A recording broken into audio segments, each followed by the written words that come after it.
বিসমিল্লাহির রহমানির রহিম। সুধী দর্শক মণ্ডলী, আমরা হজ নিয়ে কয়েকটি কথা বলবো। যে হজ অত্যন্ত গুরুত্বপূর্ণ একটি ইবাদত, ইসলামের রুকুন।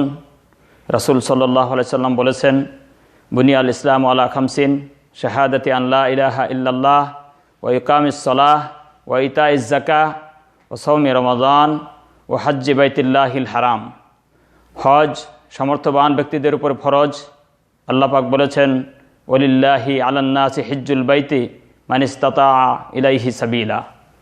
যারা সমর্থবান ব্যক্তি তারাই হজ করবেন এবং তাদের হজ করার প্রতি রাসূল সাল্লাল্লাহু আলাইহি সাল্লাম উদ্বুদ্ধ করেছেন।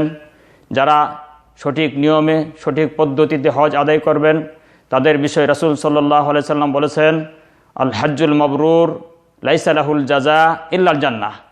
যা কবুল হজ হবে তাদের বিনিময় হবে একমাত্র জান্নাত। কিন্তু কিভাবে আপনার এবং আমার হজ আল্লাহর দরবারে কবুল হবে, কোন শর্তের ভিত্তিতে, এই শর্তগুলি সংক্ষেপে আপনাদের কাছে তুলে ধরছি। প্রথমত আপনাদেরকে ইখলাস থাকতে হবে।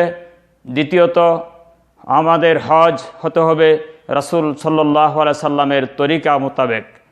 তারপরের শর্ত বলছি যে আপনার আমার হজের যেটা পাথেয় হবে সেই পাথেয় অবশ্যই হালাল হতে হবে এবং আপনার আমার যদি ঋণ থেকে থাকে ঋণ আদায় করে আসতে হবে এবং অন্যের হক যদি আমি নষ্ট করে থাকি সেই হককে আদায় করে আসতে হবে এবং হজে আসার পূর্বে অবশ্যই আমাদেরকে যাবতীয় গুনাহ থেকে আল্লাহর কাছে তওবা ইস্তেগফার করতে হবে।